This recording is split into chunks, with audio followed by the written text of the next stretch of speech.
છોટાઉદેપુર ખાતે 151 ગામના વિકાસલક્ષી કામોનું ખાતમુહૂર્ત કરવામાં આવ્યું હતું। ગુજરાત સરકારના માર્ગ અને મકાન વિભાગ દ્વારા ₹2.99 કરોડના ખર્ચે નિર્માણ પામનાર છોટાઉદેપુર તાલુકા પંચાયત કચેરીનું ખાતમુહૂર્ત પંચાયત અને કૃષિ રાજ્યમંત્રી બચુભાઈ ખાબડના વરદ હસ્તે કરાયું।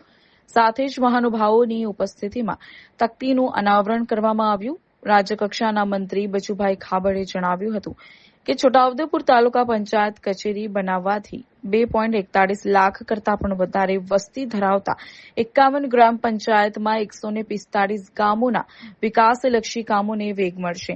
આધુનિક સુવિધાથી સજ્જ થનાર તાલુકા પંચાયત કચેરીમાં રેઇન વોટર હાર્વેસ્ટિંગ, આંતરિક CC road, compound wall, parking shed, borewell, underground pump room તથા ઇલેક્ટ્રિફિકેશન વર્કની સુવિધાઓ મળશે। આ કાર્યક્રમમાં છોટાઉદેપુર તાલુકા પંચાયત પ્રમુખ કલ્પનાબેન રાઠવા દ્વારા મહાનુભાવોનું શાબ્દિક સ્વાગત કરવામાં આવ્યું હતું।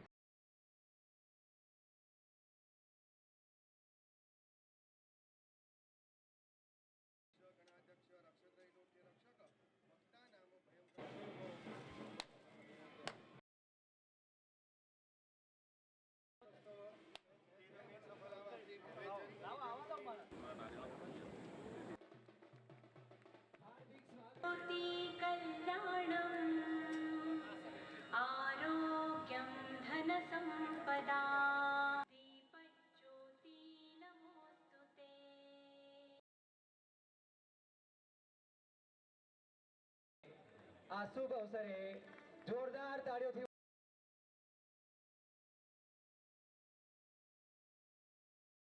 છે ત્યારે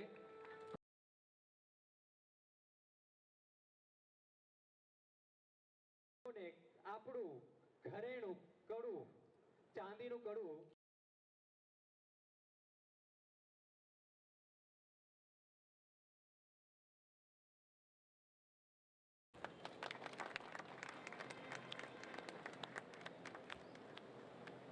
અનેક લોકોના જીવનમાં અજવાળું પાથરવાનું કામ આ ભૂતકાળની અંદર આ તાલુકા પંચાયત કચેરીએ કર્યું છે।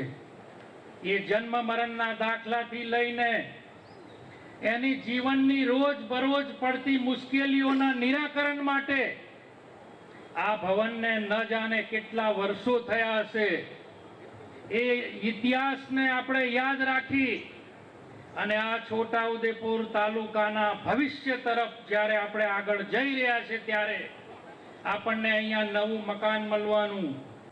આજનો દિવસ એ છોટાઉદેપુર તાલુકા માટે ઐતિહાસિક અને ગૌરવપૂર્ણ દિવસ છે, કારણ કે આ ભવનના નિર્માણથી છોટાઉદેપુર તાલુકાના 145 ગામ, આ ગામોના વિકાસ જેમ કે ગ્રામ્ય રસ્તાઓ, પીવાના પાણીની સુવિધાઓ, શિક્ષણની સુવિધા, આવાસની સુવિધા વગેરે વગેરે સુવિધાઓ ઉપલબ્ધ કરવા માટે અને એની સુવિધાઓનું સંચાલન કરવા માટે કરીને ગામડાના સ્વાર્ગી વિકાસનું સંચાલન આ તાલુકા પંચાયત કચેરીના માધ્યમથી થવાનું છે। મિત્રો, સરકારશ્રી દ્વારા માનનીય ભૂપેન્દ્રભાઈ પટેલ સાહેબ કે આપણને છોટાઉદેપુર જિલ્લાને હર હંમેશ એટલા બધા વિકાસના કાર્યોની ભેટ આપતા રહ્યા છે કે આપણે જ્યારે પહેલાનું છોટાઉદેપુર આપણે જોઈએ ને અત્યારે જોઈએ તો દરેક જગ્યાએ જ્યારે આપણે વિસ્તારમાં ફરતા હોય ત્યારે કોઈક ને કોઈક જગ્યાએ આપણને વિકાસનું કામ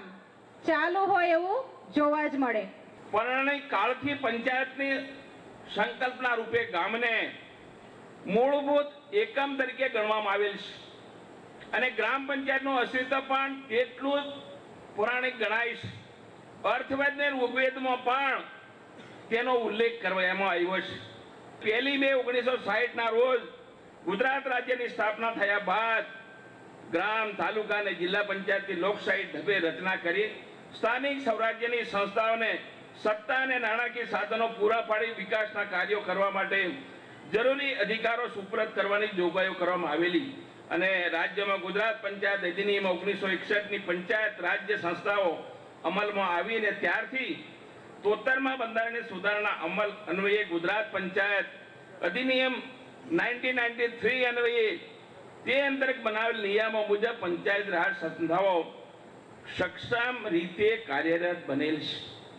અને આ જ્યારે દેશને આઝાદી આપણને મળી મહાત્મા ગાંધીજી અને સરદાર વલ્લભભાઈ પટેલે, તે દિવસે એમની પરિકલ્પના હતી કે આ દેશને સમૃદ્ધ કરવો છે તો અમારે ગામડો સમૃદ્ધ કરવો પડશે.